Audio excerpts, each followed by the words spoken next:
इससे पहले जब हम डिस्कस कर रहे थे ऑर्गेनेलिस को, सेलुलर ऑर्गेनेलिस को, और उसमें हमारी जो बात होगी हुई थी लास्ट टाइम, वो गोल्जी अपरेटस तक बात होगी हुई थी। आज हम आगे कंटिन्यू करेंगे माइटोकॉन्ड्रिया से। मैं तो रिक्वेस्ट कर रहा हूँ सारे कैंडिडेट से कि वो अपने जो है वो माइक बंद करें।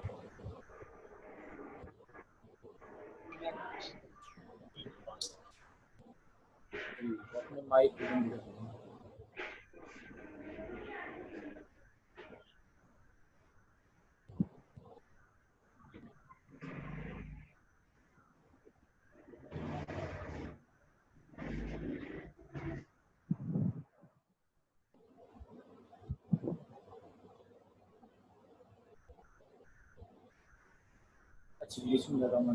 आज का जो हमारा टॉपिक होगा that is the mitochondria.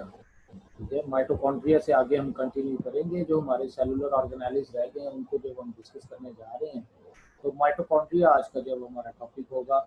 Mitochondria क्या है, नाम से जाहिर हो रहा है, माइटो रेड को कॉन्ड्रियन वेजिकल्स है। तो माइटोकॉन्ड्रिया ये ऐसे ऑर्गेनेलिस हैं हमारे पास जो कि सेल के लिए एनर्जी करेंसी के तौर पर काम करते हैं, सेल के लिए एज अ पावर हाउस काम करते हैं। ठीक है, सेल के लिए एनर्जी करेंसी प्रोवाइड करने का सबब बनते हैं, इनके एटीपी प्रोवाइड करते हैं। हम वन बाय वन जब इसको डिस्कस करेंगे डिटेल से, इसके फंक्शंस को, इसके स्ट्रक्चर्स को। तो सबसे पहले नंबर पर बात करें mitochondria, that is powerhouse of the cell. ठीक है, ये सेल का पावर हाउस है। ठीक है, ये सेल के लिए एनर्जी प्रोवाइड करता है। डबल मेम्ब्रेन बाउंडेड ऑर्गेनेली है और ये मौजूद है तमाम के तमाम यूकैरियोटिक सेल में ऑलमोस्ट। और प्रोकैरियोटिक सेल में इनकी जगह पर न्यूक्लियोसोम फंक्शन रोल प्ले करते हैं अपने, उनमें जो है वो ये मौजूद नहीं है। अगर हम बात करें इसकी लोकेशन की, तो ये साइटोप्लाज्म के अंदर फ्रीली फ्लोट कर रहा है। ठीक है, और ये तादाद में वेरी करते हैं। ठीक है, according to the nature of the cell, कि सेल मेटाबॉलिकली कितना एक्टिव है, उसके एतबार से अगर हम बात करें तो इसका तादाद में भी वेरिएशन है। ठीक है, मसलन अगर हम बात करें स्केलेटल मसल की, तो स्केलेटल मसल ऐसे हैं कि जिनको काम करने के लिए बहुत ज़्यादा एनर्जी की जरूरत रहती है, कॉन्ट्रैक्शन एंड रिलैक्सेशन कंटिन्यूटी में है। तो इसलिए फिर माइटोकॉन्ड्रिया की जो तादाद है वो स्केलेटल मसल के अंदर वो डेफिनेटली ज़्यादा है। ठीक है, सबसे ज़्यादा नंबर में जो माइटोकॉन्ड्रिया है वो स्केलेटल मसल के अंदर जो वो मौजूद होंगे। सेम इसी तरह से अगर हम बात करें जो सेल मेटाबॉलिकली लेस एक्टिव है, उसके अंदर माइटोकॉन्ड्रिया की तादाद भी कम होगी। इसकी शेप वैरी करती है, इसका नंबर वैरी करता है, इसकी शेप रॉड लाइक भी हो सकती है, फिलामेंट की तरह की भी हो सकती है। ठीक है, ये वैरी कर रही है इसकी शेप। और इसी तरह से अगर हम बात करें, इसका साइज वैरी कर रहा है, ये स्मॉलर भी हो सकते हैं, लार्जर भी हो सकते हैं, नंबर वैरी करता है, फ्यू से लेके बहुत ज़्यादा भी हो सकते हैं। तो जैसे मैंने अभी अभी एग्जांपल दी कि स्केलेटल मसल के अंदर हम देखें तो माइटोकॉन्ड्रिया की तादाद सबसे ज़्यादा है, और रीजन क्या है, उसका मेटाबॉलिकली एक्टिव होना।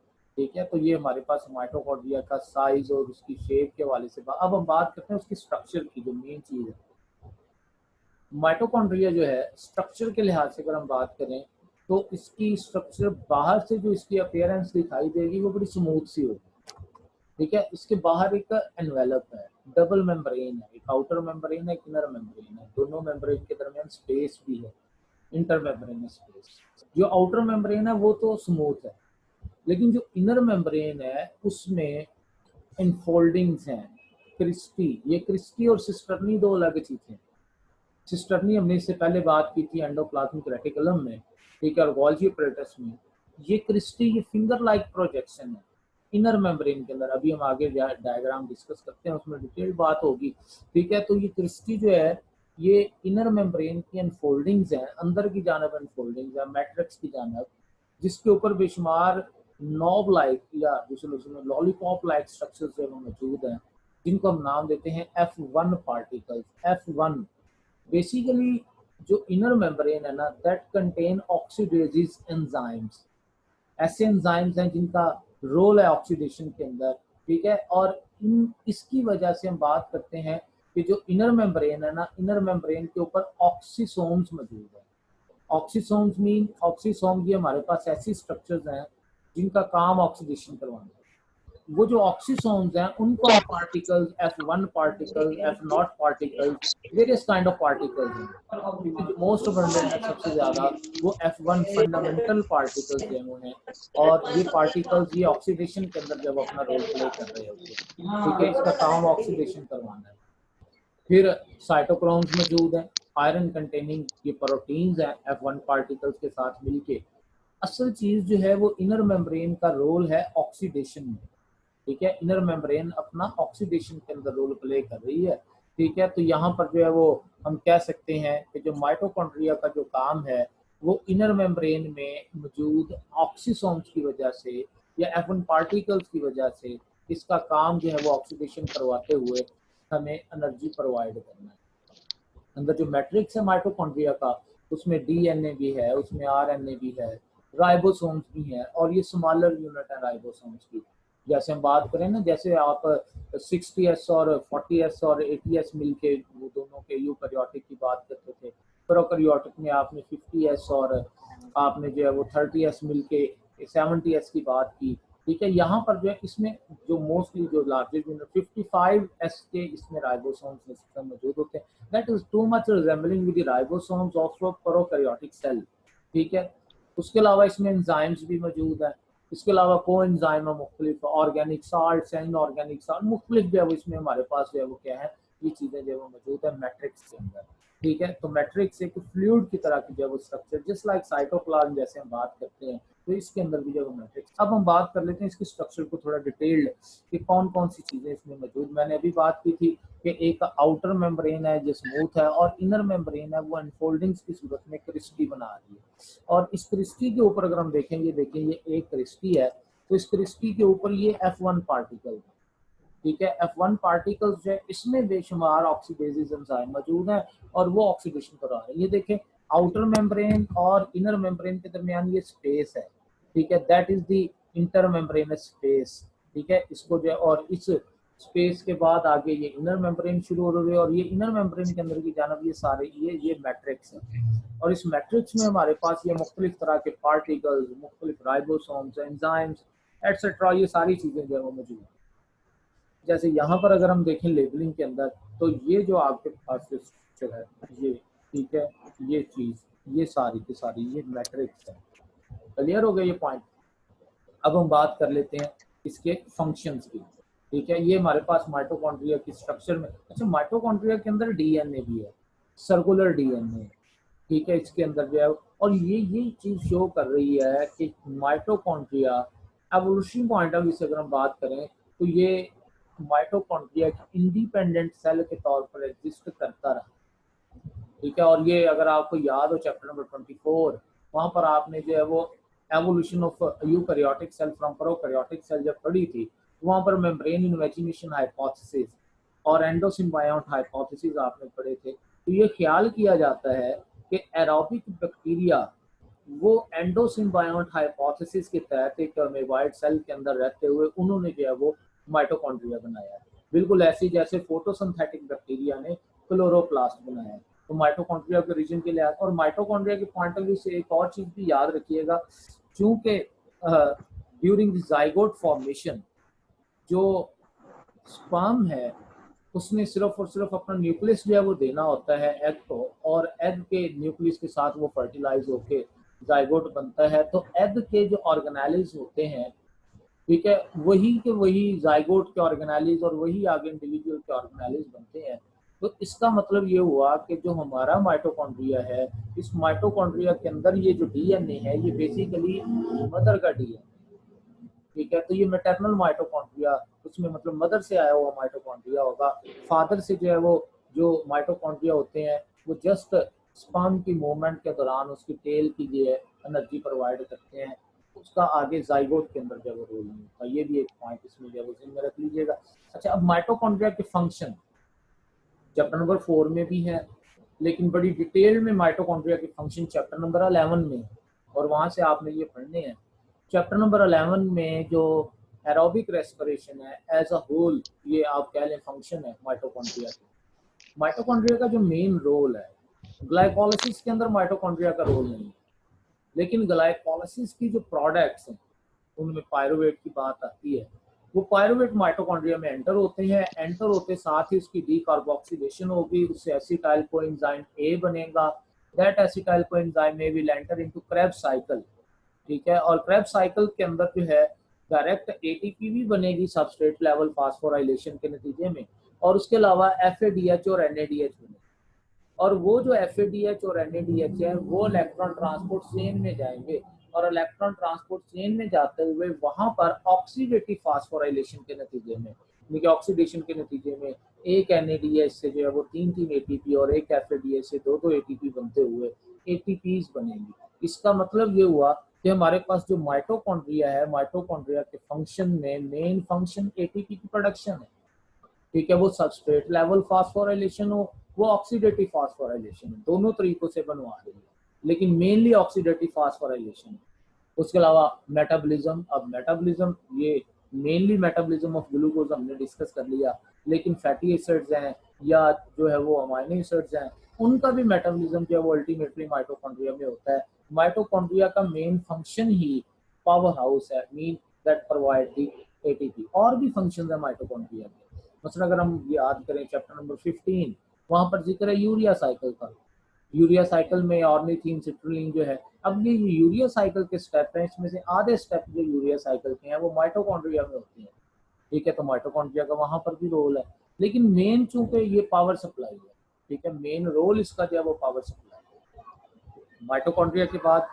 अच्छा, अब माइटोकॉन्ड्रिया में जो क्वेश्चनिंग आती है, एक तो हम बायोएनर्जेटिक्स में भी इसको डिटेल से डिस्कस करेंगे, माइटोकॉन्ड्रिया की प्रेजेंस, माइटोकॉन्ड्रिया की मेम्ब्रेन के हवाले से, माइटोकॉन्ड्रिया के फंक्शनिंग के हवाले से इसमें जो है वो क्वेश्चन राइज होते रहते हैं, खास तौर पर कि कौन कौन से स्टेप माइटोकॉन्ड्रिया में होते हैं और कौन से नहीं होते। मतलब suppose all of the following exist in the mitochondria except, option है आपके पास glycolysis, Krebs cycle, electron transport chain, ठीक है। तो डेफिनेटली ग्लाइकोलाइसिस साइटोप्लाज्म में होती है, माइटोकॉन्ड्रिया में नहीं होती, ठीक है। माइटोकॉन्ड्रिया में नहीं होती, वो साइटोप्लाज्म में होती है। तो इस तरह से जब वो क्वेश्चन इसकी फंक्शनिंग के साथ रिलेट करके या किस पार्ट में कौन सा जो है वो फंक्शन हो रहा है, जैसे हम बात करें Krebs cycle that occur in the matrix, लेकिन अगर हम बात करें रेस्पिरेटरी चेन की, इलेक्ट्रॉन ट्रांसपोर्ट चेन की, तो वो हो रहा है इनर मेम्ब्रेन पे, और इनर मेम्ब्रेन पे भी ज्यादा स्पेसिफिक F1 पार्टिकल्स के ऊपर। अब क्वेश्चन सपोज आ जाता है कि electron transport chain that occur on, option है आपके पास इनर मेम्ब्रेन भी, क्रिस्टी भी। तो इनर मेम्ब्रेन की अनफोल्डिंग्स को क्रिस्टी कहते हैं, और क्रिस्टी ज्यादा स्पेसिफिक आंसर है as compare to inner membrane, ठीक है। तो इस तरह से चीजें जो है वो डिस्कस होती जाएंगी। इंशाल्लाह हमारा जो नेक्स्ट एक्टिविटी होगी और फिर टेस्ट होगा, उसमें आपको आइडिया भी हो जाएगा कि किस तरह की जो है वो क्वेश्चन जो है वो ज्यादा आती है। माइटोकॉन्ड्रिया के बाद दूसरा ऑर्गेनेल हमारे पास है क्लोरोप्लास्ट। क्लोरोप्लास्ट के वाले से बात करें, क्लोरोप्लास्ट ये फोटोसिंथेटिक है, ठीक है। ये भी green pigment containing, chlorophyll containing जो है वो हमारे पास ऑर्गेनेलिज है।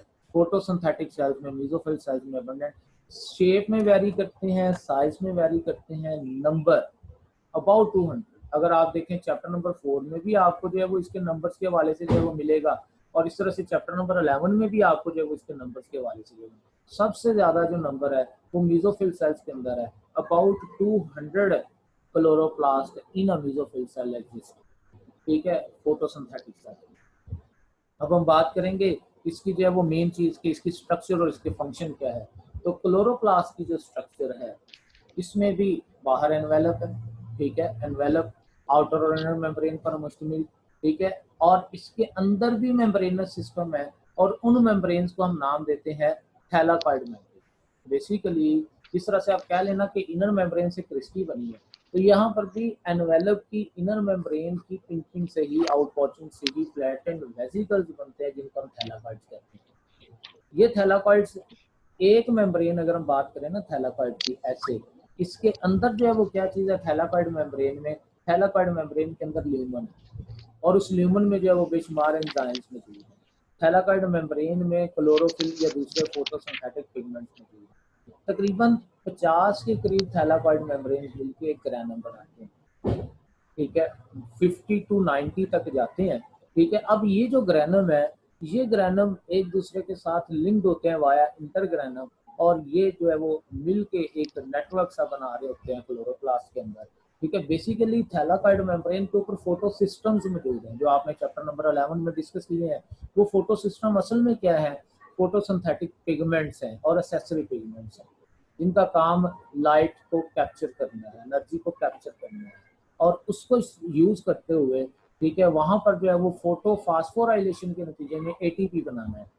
साइक्लिक है या नॉन साइक्लिक है, तो इसका मतलब है थैलाकॉइड मेम्ब्रेन का जो मेन रोल है that is in the ATP formation. और वो थैलाकॉइड मेम्ब्रेन जो है उसमें जो एटीपी बन रही है साथ ही साथ वहां पर जो है वो बनती है NADPH। ठीक है, और वो आगे फिर स्ट्रोमा के अंदर डार्क रिएक्शन चलाते हुए वहां पर जो है वो फिक्सेशन ऑफ कार्बन डाइऑक्साइड करते हुए वहां पर जो है वो क्या है, ये हमारे पास कार्बोहाइड्रेट्स बनाने। तो एक तो थैलाकॉइड की बात होगी जिन्होंने आगे किस चीज को बनाया, ग्रेनम को बनाया। दूसरा स्ट्रोमा है। Stroma in the chloroplast is as matrix in the mitochondria. ठीक है, जैसे हमने उसमें मैट्रिक्स की बात की थी, इसमें स्ट्रोमा है फ्लूइड जिसमें एंजाइम्स भी हैं बेशुमार। ठीक है, जिसके अंदर जो है वो राइबोसोम्स भी हैं, ठीक है, प्रोटीन्स भी हैं, स्मॉल सर्कुलर DNA भी है, ठीक है, मुख्तलिफ तरह के कोएंजाइम्स भी हैं। ये सारी चीजें इसमें स्ट्रोमा के अंदर एग्जिस्ट हैं। ठीक है, इसका जो थैलाकॉइड मेम्ब्रेन है that is involve in the light reaction और इसका जो स्ट्रोमा है that is involve in the dark reaction, in the carbon fixation. और डार्क रिएक्शन के अंदर जो है वो हम मेन चीज डिस्कस करेंगे मेल्विन केल्विन साइकिल। ठीक है, तो ये केल्विन साइकिल के अंदर जो है इसका रोल है। तो खैर हम बात कर रहे थे इसके फंक्शंस की और इसकी स्ट्रक्चर की। तो स्ट्रक्चर में हमने ये जो पॉइंट्स डिस्कस किए कि किस किस तरह से जो है वो इसमें हमारे पास थैलाकॉइड मेम्ब्रेन्स जो है, थैलाकॉइड मेम्ब्रेन्स मिलके ग्रैनम बना रही हैं। ग्रैनम एक दूसरे से लिंक करके इंटरग्रैनम के जरिए ये पूरा एक नेटवर्क बना हुआ है। बाहर ये एनवेलप है, अंदर ये सारे का सारा जो है वो क्या है, स्ट्रोमा। ठीक हो गया। अब हम बात कर लेते हैं इसके क्लोरोप्लास्ट के फंक्शंस की। मेन फंक्शन वही फोटोसिंथेसिस, फोटोसिंथेसिस के रिएक्शन, लाइट रिएक्शन और डार्क रिएक्शन हम डिस्कस कर रहे हैं। और इसमें जो की पॉइंट आपने याद रखना है वो है कि लाइट रिएक्शन ये हमारे पास कहाँ पर हो रहे हैं, ग्रैनम में, ग्रैनम में थैलाकॉइड के सरफेस पे। दूसरा डार्क रिएक्शन कहाँ पर हो रहे हैं, वो स्ट्रोमा में। अच्छा, माइटोकॉन्ड्रिया और क्लोरोप्लास्ट चूंकि दोनों में DNA है तो दोनों की एक चीज कॉमन है, तो वो है कि ये सेमी ऑटोनॉमस है, खुद कार सिस्टम के तहत चल सकते हैं, खुद से एग्जिस्ट कर सकते हैं, खुद से तकसीम हो सकते हैं, सेल्फ रेप्लिकेटिंग है, अकॉर्डिंग टू नीड इनकी तादाद बढ़ती जाती है। ठीक है, तो ये सेल्फ रेप्लिकेटिंग ऑर्गेनाइजेशन है। ठीक है, तो ये क्लोरोप्लास्ट का मेन काम फोटोसिंथेसिस करवाना है। हाँ, इसके अलावा दूसरे प्लास्टिड्स भी हैं जैसे ल्यूकोप्लास्ट है, उसका मेन काम फूड स्टोरेज करवाना है। ठीक है, या क्रोमोप्लास्ट है, उसका मेन काम जो है वो कलर देना है, इसी वजह से पॉलिनेशन भी होगी। ठीक है, तो ये इसमें हमारे पास जो है वो प्लास्टिड्स के फंक्शन है। लेकिन मेन जो फंक्शन है वो क्लोरोप्लास्ट का वो क्या है, फोटोसिंथेसिस, क्योंकि क्लोरोप्लास्ट में क्लोरोफिल है।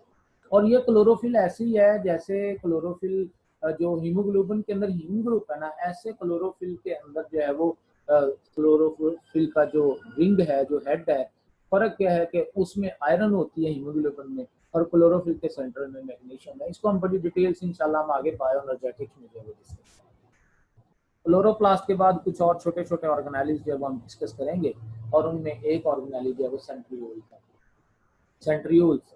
ठीक है, ये हमारे पास हायर एनिमल्स और लोअर एनिमल्स के हवाले से और हायर प्लांट्स और लोअर प्लांट्स के हवाले से हम बात कर लेते हैं यहाँ पर। ठीक है, हम बात करते हैं जी के जो सेंट्रियोल्स हैं ये हायर एनिमल्स में मौजूद। Higher animals mean multi cellular animals, जो हम किंगडम एनिमलिया चैप्टर नंबर 10 में पढ़ते हैं। लेकिन जो लोअर एनिमल्स हैं उनमें हम नाम लेते होते हैं जी के जो प्रोटोजोन्स हैं। और इस तरह से जो लोअर प्लांट्स हैं ये एल्गी हैं और जो हायर प्लांट्स हैं ये जो हम ब्रायोफाइट, ट्रेकियोफाइट्स कहते हैं, ये सारे ये हैं। तो ये सेंट्रियोल्स है वो प्रेजेंट है हायर एनिमल, हर वो एनिमल, ठीक है, जिसमें अगर हम बात करें कि सिलिया मौजूद है या फ्लैजिला मौजूद है, उसके नीचे बेसल बॉडी बन रही है। ठीक है, या हम बात कर लें जिसमें आगे माइटोसिस के जरिए प्रॉपर डिवीजन हो रही है, बाइनरी फिशन नहीं है, प्रॉपर माइटोसिस है, उसमें सेंट्रियोल मौजूद है।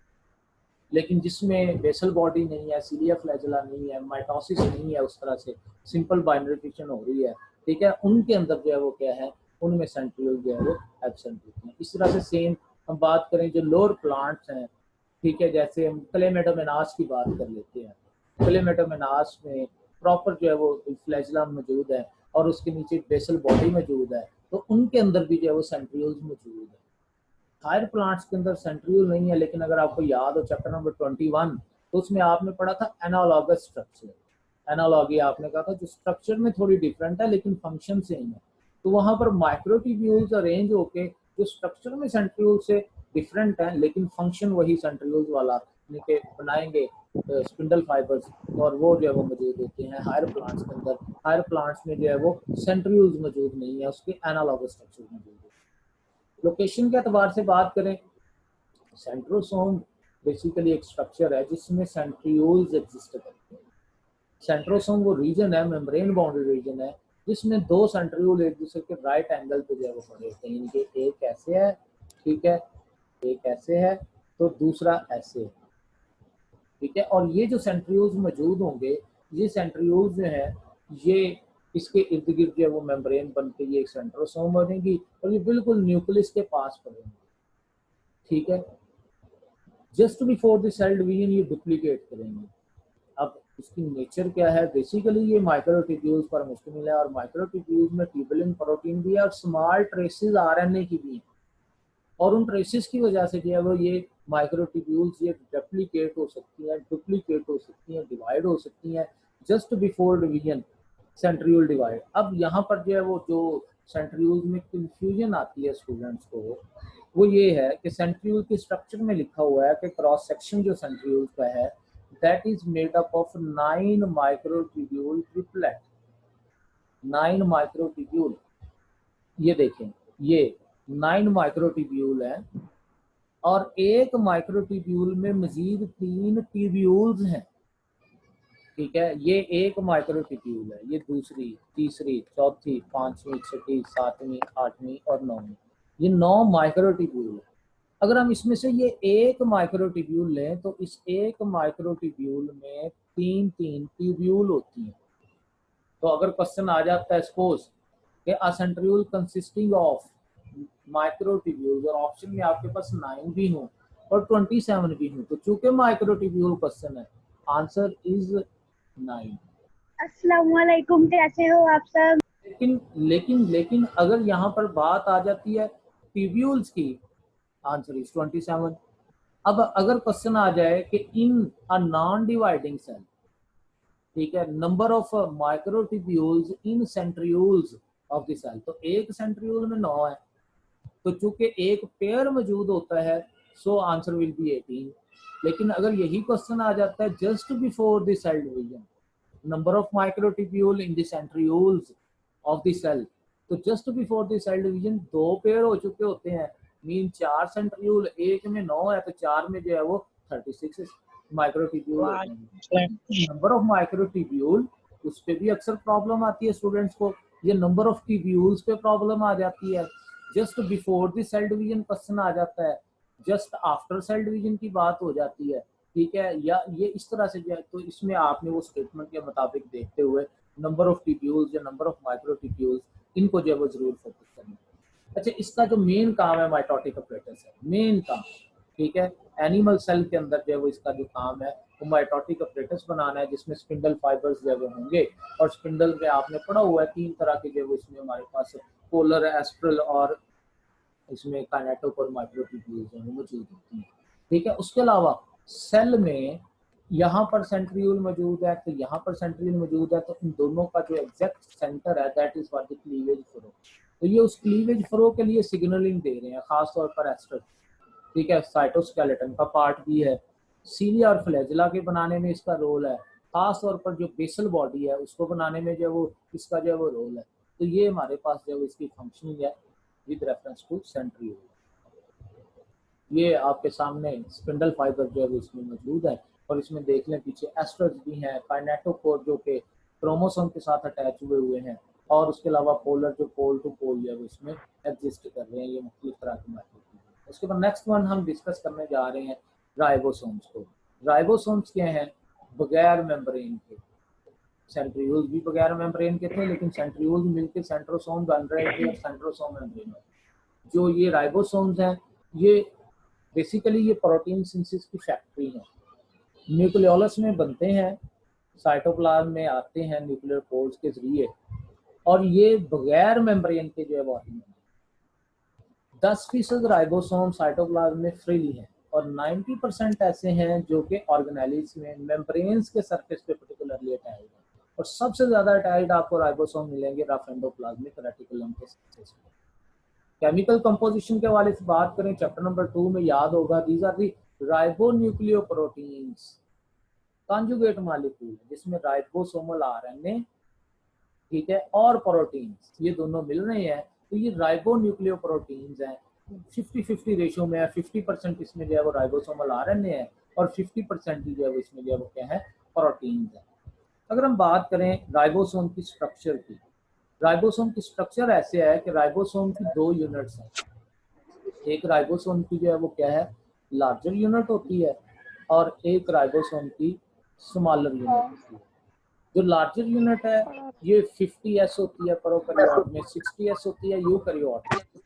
और अगर हम बात कर लें माइटोकॉन्ड्रिया की, तो माइटोकॉन्ड्रिया की भी रिजेंबल करती है विद प्रोकैरियोट्स, ठीक है। जो बड़ी यूनिट है वो 50S है, छोटी यूनिट 30S है, ये दोनों मिलके बना रहे हैं 70S। अब ये क्या चीज है, सेंट्रीफ्यूगेशन में आप एक चीज पढ़ते हैं, basically S is this rebel that is the unit of ultra centrifugation. और सेंट्रीफ्यूगेशन आप कहते हैं जी, उसमें हम क्या करते हैं जी कि जब हम स्पन करते हैं high speed and very high speed, तो according to the density, size, weight, क्या होता है जी, सेडिमेंटेशन होना शुरू हो जाती है। वो जो रेट ऑफ सेडिमेंटेशन की यूनिट है दैट इज दिस वेबल। जो चीज़ जितनी बड़ी होगी, जो चीज़ जितनी भारी होगी, ठीक है, वो जो है वो उस तरह से उतनी ही जो है वो क्या होगी, वो चीज़ उतनी ही तेजी से जो है वो नीचे को प्रेसिपिटेट होगी। अब जब बड़ी यूनिट की हम बात कर लें और छोटी यूनिट की बात कर लें, 50 और 30 ये दोनों मिल के होना 80 चाहिए था, लेकिन हम कह रहे हैं जी कि ये क्या है, ये 70 है। ये किस तरह से है, मैं आपके सामने ये मार्कर आपको नजर आ रहा होगा। इस मार्कर में अगर आप देखें, मैं समझू ये देख लें, ये जो बड़ी चीज़ है, ये कह लें जी कि ये हमारे पास जो है वो लार्जर सब यूनिट है, ठीक है। ये मार्कर, ये हमारे पास जो है वो क्या है, लार्जर सब यूनिट है। ये जो छोटा इसका कैप है, ये स्मॉलर सब यूनिट है। अब ये देखें, अगर इसकी अटैचमेंट ऐसे है, ये 50 और 30 मिलके 80 होनी चाहिए, लेकिन ये क्या हुआ है, ये चीज़ हो गई है ओवरलैपिंग। जब ये ओवरलैपिंग हो गई है ना, तो ओवरलैपिंग की वजह से इसका जो साइज है वो कम हो गया। जब साइज कम हो गया तो डेफिनेटली रेट ऑफ सेडिमेंटेशन पे भी फर्क आएगा, ठीक हो गया। तो ये जो बड़ी और छोटी यूनिट, ये देखेंगे एक बड़ी यूनिट है और ये छोटी यूनिट है, तो जब ये दूसरे के किसी के ऊपर ऐसे ओवरलैप कर जाते हैं, तो इसकी ओवरलैपिंग की वजह से जो रेट ऑफ सेडिमेंटेशन का फर्क आ जाता है, और 50 और 30 मिलके 80 की बजाय जो कंबाइंड फॉर्म में है वो 70S उसका सेडिमेंटेशन रेट, ठीक हो गया, उसका रेट सेडिमेंटेशन रेट 70S हो जाता है। यूकैरियोटिक सेल में बड़ी यूनिट जो है वो 60, छोटी 40 मिलके जो है ये बनता है 80S। अच्छा, अब इसमें अगर हम बात करें, जो राइबोसोम की दोनों यूनिट्स हैं, ये दोनों यूनिट मैसेंजर आरएनए के साथ अपनी अटैचमेंट करती है, और इसकी अटैचमेंट को कंट्रोल करते हैं मैग्नीशियम आयन। और ये मैसेंजर आरएनए को पढ़ते हुए ट्रांसलेशन करवा के आगे जब हम इंशाल्लाह प्रोटीन सिंथेसिस में डिटेल से बात करेंगे, ये जो ग्रुप अगर लग जाएगा राइबोसोम्स का एक मैसेंजर आरएनए के साथ, that group is called as polysome, ठीक है। उसको हम क्या नाम देंगे, पॉलीसोम का। क्लियर हो गया ये पॉइंट, ठीक है। तो ये लार्जर और स्मॉलर सब यूनिट के वाले से हमने बात कर ली। इसका मेन काम जो है वो राइबोसोम्स का वो प्रोटीन बनाना है, प्रोटीन बनाना है, ठीक है। और ये राइबोसोम्स जो है वो ये बनते जो हैं, इस वाले से हम बात करें तो राइबोसोम्स की जो फॉर्मेशन है वो राइबोसोम न्यूक्लियोलस में बनते हैं। अच्छा स्टूडेंट्स, कुछ हैंड रेज कर रहे हैं, आपके जो तमाम क्वेश्चंस का आंसर दिया जाएगा। अभी ये 7 से 8 मिनट हमारे इस लेक्चर के रह गए हैं, इसके बाद ये मीटिंग का टाइम एंड हो जाएगा। दोबारा से मैं लिंक भेजूंगा, फिर 20 मिनट का हमारा वो क्वेश्चन आंसर सेशन होगा, ठीक हो गया। तो अभी इन क्वेश्चनिंग हम नहीं करेंगे, ये जैसी ये 2 हमारे और यूनिट रह गए छोटे से टॉपिक, उसके बाद इंशाल्लाह आपको 15 मिनट का ये लाइव क्वेश्चन आंसर सेशन जो है वो मिलेगा। उसमें आप अपने क्वेश्चन, ये क्वेश्चन लिख लें जो आपके पास। अच्छा, अब इसके फंक्शंस की बात हम कर रहे थे, तो राइबोसोम्स के जो फंक्शंस हैं वो क्या है, प्रोटीन्स बनाने। क्योंकि राइबोसोम दो तरह के थे, अभी अभी मैंने बात की कि राइबोसोम फ्रीली भी थे और मेम्ब्रेन के साथ भी थे। 90% जो है वो क्या है, वो मेम्ब्रेन्स के साथ हैं। वो जो अपनी प्रोटीन्स बनाएंगी उनको हम सेलुलर सिक्रीशंस के अंदर यूज करेंगे, ठीक है, जो मेम्ब्रेन से एसोसिएटेड है। और जो फ्री हैं साइटोप्लाज्म के अंदर, जो फ्री हैं, उनके वाले से बात करें तो वो ऐसी प्रोटीन्स बनाएंगे जो कि न्यूक्लियस में, पेरोक्सिसोम में, माइटोकॉन्ड्रिया में या मेम्ब्रेन्स की मुख्तलिफ तरह की स्ट्रक्चर्स बनाने में जो है वो उनका जो है वो रोल होगा। तो ये इसमें एक फर्क ये ध्यान में रखिएगा कि जो फ्री राइबोसोम्स हैं, जो फ्रीली इन साइटोप्लाज्म है, वो ऐसी प्रोटीन्स बनाते हैं जो सेल के अंदर यूटिलाइज होती हैं। और मेम्ब्रेन्स के साथ अटैच राइबोसोम है वो ऐसी प्रोटीन्स बनाते हैं जो ज्यादातर सिक्रीशंस के अंदर जो है वो रोल प्ले करते हैं। ये आपकी बुक में एक डायग्राम बनी हुई है पॉलीसोम की, जिसमें group of ribosomes attach to messenger RNA, ये रेड लाइन मैसेंजर आरएनए है, और उसके साथ जो है वो ये राइबोसोम्स के जो है वो ग्रुप्स जो है वो दिखाए गए हैं।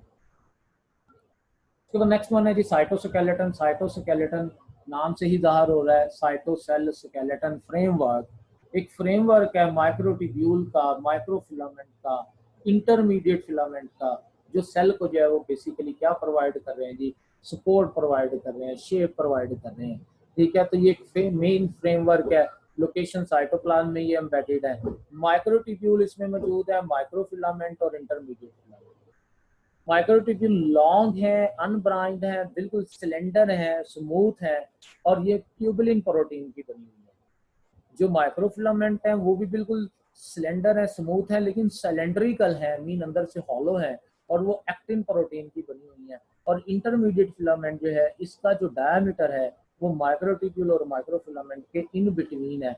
ये जो है वो अबाउट 24 नैनोमीटर के अबाउट है, ये 7 to 8 नैनोमीटर के अबाउट है, और ये 14 to 16 नैनोमीटर के अबाउट है इंटरमीडिएट फिलामेंट, ठीक है। तो इसमें ये इसके डायमीटर कौन, इनके फंक्शंस क्या है। तो देखिए, अगर हम माइक्रोट्यूब्यूल की बात करें, जो माइक्रोट्यूब्यूल है उनका जो मेन रोल है माइक्रोट्यूब्यूल का, वो है assembly and disassembly of spindle. Spindle fibre में उसका रोल है। माइक्रोट्यूब्यूल स्पिंडल के अंदर रोल प्ले कर रहे हैं। जो माइक्रोफिलामेंट है वो साइक्लोसिस और इनर सेल मोशन, यानी कि अगर ये सेल है तो सेल के अंदर एक ऑर्गेनेली एक जगह से दूसरी जगह मूव कर रहा है, उसके अंदर जो है वो क्या है, उस मूवमेंट को साइक्लोसिस कहते हैं। माइक्रोफिलामेंट इंटरनल सेल मोशन में अपना रोल प्ले करते हैं, ठीक है। जो इंटरमीडिएट फिलामेंट है उसका जो इम्पोर्टेंट रोल जो है वो सेल की शेप को जो है वो मेंटेन करने में भी है, ठीक है। सेल की शेप की मेंटेनेंस के लिए जो है उसका जो रोल है, ठीक है। तो ये तीनों का अलग अलग जो है वो फंक्शन, और तीनों का कलेक्टिव आप देख लें तो ये तीनों मिलके सेल को सपोर्ट प्रोवाइड कर रहे हैं, सेल को शेप प्रोवाइड कर रहे हैं, सेल की इंटरनल मूवमेंट में रोल प्ले कर रहे हैं, सेल के with reference to external environment जो है उसमें, जैसे सूडोपोडिया वगैरह की फॉर्मेशन में साइटोस्केलेटन का जो है वो रोल है, उसके अंदर जो है वो ये अपना रोल प्ले कर रहे हैं सेल की मूवमेंट में भी, और फिर क्रोमोसोम की मूवमेंट में स्पिंडल का रोल जो है वो प्ले कर रहे हैं। आखिरी हमारा जो ऑर्गेनेली है दैट इज लाइसोसोम्स। लाइसोसोम्स के हवाले से बात करें तो लाइसोसोम हमारे पास ये ऐसे एंजाइम स्प्लिटिंग लाइसोस्प्लिट सोम बॉडी, ये हमारे पास ऐसे जो है वो ऑर्गेनेलीज हैं जो कि गोल्जी अपरेटस से स्प्लिट हो रहे हैं, अलग हो रहे हैं, और स्प्लिट होके गोल्जी अपरेटस पे ये वहां से जब अलग हो रहे हैं तो इनमें ऐसे एंजाइम्स होते हैं जिनमें जिनमें डाइजेशन का जो है वो रोल है, डाइजेस्टिव एंजाइम मौजूद है, हाइड्रोलाइटिक एंजाइम मौजूद है। तो ये ऐसे ऑर्गेनेली हैं जो सिंगल मेम्ब्रेन बाउंडेड है, लेकिन इनमें ऐसे जो है वो एंजाइम मौजूद होंगे जो कि ज्यादा हाइड्रोलाइटिक एंजाइम है, डाइजेस्टिव एंजाइम। अगर ये ऐसे ऑर्गेनेलीज हैं जो पैरोक्सीडेजेज एंजाइम रख रहे हैं तो उनको हम पैरोक्सिसोम कहेंगे। अगर ये glycolic acid oxidase enzyme rich होंगे तो इनको हम ग्लाइऑक्सिसोम कह देंगे, ठीक है। तो इनकी जो सिंथेसिस है ये बेसिकली पिंड ऑफ वेसिकल्स हैं, गोल्जी अपरेटस से फ्रीली इन साइटोप्लाज्म है, ठीक है। लाइसोसोम्स जब एंजाइम्स उनमें जब वो आ जाते हैं, वो प्रोसेस होकर गोल्जी वेसिकल्स की सूरत में अलग हो रहे होते हैं, तो उनको हम प्राइमरी लाइसोसोम कहते हैं। लेकिन वही प्राइमरी लाइसोसोम्स जब वो किसी फैगोसिटिक वैक्यूल के साथ अटैच हो जाएंगे, ठीक है, तो फिर हम उनको जो है वो क्या नाम देंगे, उनको हम सेकेंडरी लाइसोसोम्स का नाम देंगे। यानी कि प्राइमरी लाइसोसोम ये वो लाइसोसोम है जो स्प्लिट हो रहे हैं गोल्जी अपरेटस से, और primary lysosome plus vacuole, phagocytic vacuole या food vacuole, that is called as secondary lysosome. ठीक है, तो इसमें सेकेंडरी लाइसोसोम जो है ये डाइजेशन का रोल अपना प्ले कर रहे होते हैं। अब ये देखें, जैसे गोल्गी ऑपरेटस से ये वेजिकल्स अलग हो रहे हैं, इन वेजिकल्स के अंदर हमने देखा गोल्गी ऑपरेटस में ये जो वेजिकल्स अलग हो रहे हैं, इन वेजिकल्स के अंदर डाइजेस्टिव एंजाइम्स हैं। अब ये जो डाइजेस्टिव एंजाइम्स हैं, इन एंजाइम्स की मदद से या तो इन एंजाइम्स को डायरेक्ट एनवायरनमेंट में खारिज करके एक्स्ट्रा सेलुलर डाइजेशन भी की जा सकती है। ठीक है, या इन एंजाइम्स को फूड वैक्यूल के साथ ये लाइसोसोम अटैच हो जाते हैं और अपने एंजाइम्स को जो है वो उस फूड वैक्यूल में छोड़ देते हैं और खुराक को जो है वो डाइजेस्ट करने में रोल प्ले करते हैं। ठीक है, इवन कोई पुराना सेलुलर ऑर्गेनेली है, जैसे कोई पुराना माइटोकॉन्ड्रिया है, ये लाइसोसोम उसके साथ फ्यूज हो जाते हैं, उसको डाइजेस्ट कर लेते हैं। तो ये ऑटोफैगी में भी रोल प्ले कर रहे हैं, डाइजेशन में भी रोल प्ले कर रहे हैं। इसके जो मेन काम है वो यही है कि ये सेल के अंदर डाइजेशन करवा रहे हैं, सेल के पुराने पार्ट्स की डाइजेशन करवा रहे हैं, सेल के पुराने पार्ट को डाइजेस्ट करके रीन्यू उसको करवा रहे हैं, रिसाइकल करवा रहे हैं। सेल की डीजनरेशन, जैसे शुरू में जब मतलब एम्ब्रियो है, डेवलपमेंट के दौरान उसकी टेल होती है, उस टेल को रिमूव करने के लिए लाइसोसोम का रोल है। आपने चैप्टर नंबर 21 में अपोप्टोसिस पढ़े हैं, तो वो अपोप्टोसिस में जो है वो सेल को मारने के लिए वहां पर भी वो जो फेगोसिटिक एक्टिविटी शो हो रही है, उसमें भी वहां पर लाइसोसोम का रोल है। शुरू में डिजिट्स इकट्ठी होती हैं डेवलपमेंट के दौरान, इनमें ये जो स्पेस आ रही है, गैप आ रही है, ये भी जो है वो उन सेल्स की डाइजेशन की वजह से है, उन सेल्स की डेथ की वजह से है, जो कि लाइसोसोम्स की मदद से हो रही है। फिर एक्स्ट्रा सेलुलर डाइजेशन में भी इसका रोल है, डेवलपमेंट में भी हमने डिस्कस। एक इसका जो बड़ा इंपॉर्टेंट रोल है तो क्या कि लाइसोसोम में एंजाइम्स मौजूद है, डाइजेस्टिव एंजाइम्स, और इन डाइजेस्टिव एंजाइम्स की कमी की वजह से डिजीजेज हो जाती है। जैसे आपकी बुक में एक एग्जांपल जो है ग्लाइकोजिनोसिस टाइप 2 डिजीज है, जिसमें क्या होता है कि सेल्स के अंदर ग्लाइकोजन फिल हो जाती है क्योंकि ग्लाइकोजन को तोड़ने वाले एंजाइम नहीं होते। ऐसी एक और है टे सैक्स डिजीज, जिसमें क्या होता है लिपिड्स को डाइजेशन करने वाले एंजाइम की कमी हो जाती है, जिसकी वजह से लिपिड डाइजेस्ट नहीं होते, सेल में लिपिड्स एक्यूमुलेट हो जाते हैं, और अगर ब्रेन सेल में सेल ये लिपिड्स एक्यूमुलेट हो जाए तो कम्युनिकेशन में इतनी बड़ी रुकावट आ जाए कि प्रॉब्लम ही आ जाए, और उस प्रॉब्लम की वजह से डेथ भी हो सकती है। ठीक है, तो लाइसोसोम में जो यहाँ पर अगर हम बात करें एंजाइम्स की कमी की वजह से congenital diseases, by birth diseases हैं। ठीक है, इनको हम लाइसोसोमल स्टोरेज डिसऑर्डर्स भी कहते हैं, क्योंकि इसमें एंजाइम की कमी की वजह से फूड की स्टोरेज हो जाती है। ठीक है, that is about the lysosome. ठीक है, इसमें हमारे पास यहाँ तक था ये चीजें इस चैप्टर की। इसमें जो भी क्वेश्चन है, अभी मैं दोबारा से एक लिंक सेंड करने लगा हूँ, और वो आपने जो है वो फौरन क्लिक करना है, उसमें हम इंशाल्लाह तमाम क्वेश्चन आंसर सेशन, वो हमारा 15 से 20 मिनट का सेशन होगा, उसके अंदर जब हम। अल्लाह हाफिज़।